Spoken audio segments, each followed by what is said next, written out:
To grant a partner access to your Meta Business Suite assets, go to business.facebook.com/settings/partner. Once there, select that property that you want to manage.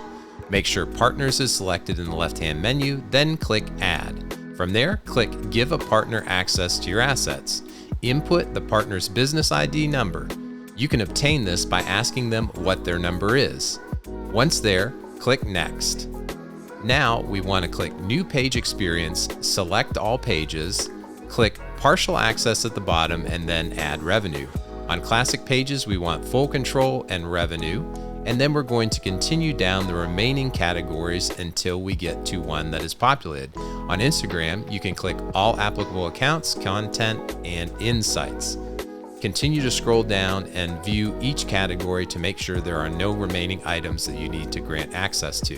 Now click Save Changes and you're all done.